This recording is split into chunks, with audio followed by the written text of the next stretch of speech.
Bonjour, dans cette vidéo, je vais corriger le premier exercice d'algorithmique de la partie première notion du site internet lelivrescolaire.fr.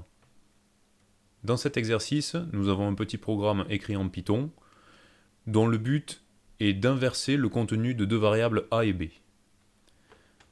Ce programme est composé de trois parties. Les deux premières lignes sont l'initialisation des deux variables a et b, respectivement aux valeurs 7 et 2.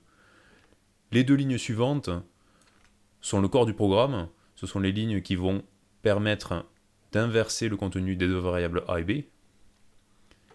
Et les deux dernières lignes réalisent simplement un affichage du contenu des variables a et b à l'écran. Alors ce programme ne fonctionne pas et on nous demande d'expliquer pourquoi.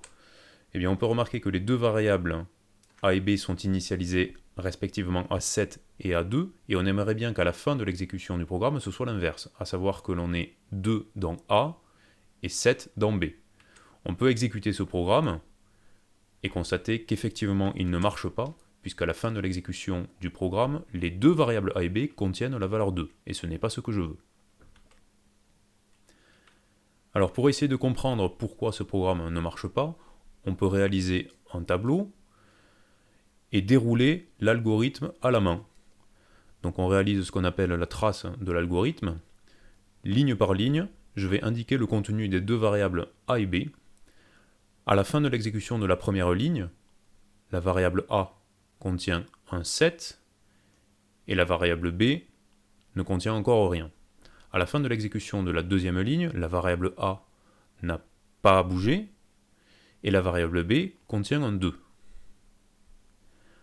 À la fin de l'exécution de la troisième ligne, j'ai mis la valeur de b, c'est-à-dire 2, dans la variable a.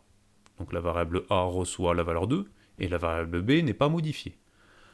À la fin de l'exécution de la quatrième ligne, dans la variable b, je mets le contenu de la variable a. Mais je mets le dernier contenu en date, 2. Et je ne mets surtout pas la valeur 7 qui est perdue. Elle a été écrasée lors de l'exécution de la troisième ligne. À la fin de l'exécution de la quatrième ligne, la variable b contient donc la valeur 2. Ce qui fait que lors de l'exécution des deux dernières lignes, lors de l'affichage des valeurs des variables a et b à l'écran, je vais donc afficher 2 pour la variable a et 2 pour la variable b. Dans la question 2, on nous demande de modifier ce programme pour que la valeur des deux variables a et b soit bel et bien inversée. Alors on pourrait faire quelque chose du type a égale 2 et b égale 7. Ceci marcherait, mais c'est une solution extrêmement naïve puisqu'on présuppose que les deux variables a et b sont initialisées à 7 et à 2. Et moi, j'aimerais bien écrire un programme qui marche dans tous les cas, un programme générique, qui fonctionnera quelle que soit l'initialisation des variables a et b, et pas seulement si elles sont initialisées à 7 et à 2. Donc on va se débarrasser de cette solution-là. Et l'astuce en fait consiste à utiliser une troisième variable, une variable intermédiaire, une variable temporaire que je vais par exemple appeler c, et dont le but va être de sauvegarder temporairement la valeur d'une des deux variables, par exemple la variable a.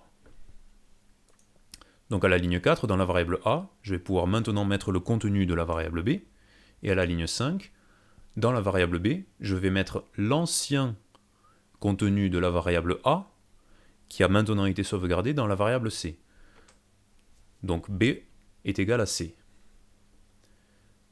Je vais exécuter ce programme, et effectivement, on constate que les contenus des deux variables a et b ont été inversés. Alors en Python, il est possible de faire les choses plus rapidement. Python permet de faire plusieurs initialisations sur une même ligne. Par exemple, si je veux affecter en même temps les variables a et b, je peux écrire a,b est égal à 7,2. Ça veut dire que sur cette ligne, j'ai respectivement initialisé la variable a à 7 et la variable b à 2. J'ai fusionné les deux anciennes lignes du programme pour n'en faire plus qu'une. Cette syntaxe peut également s'appliquer pour permuter le contenu de deux variables.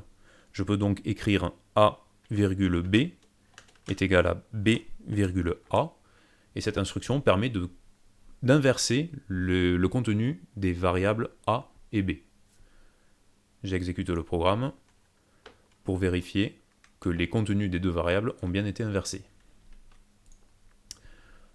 La limitation de cette façon de procéder, c'est que c'est une façon de procéder qui ne fonctionne qu'en Python, c'est une syntaxe particulière à Python, et donc il n'est pas recommandé de l'utiliser. C'est la fin de cette vidéo, merci de l'avoir regardée, à bientôt.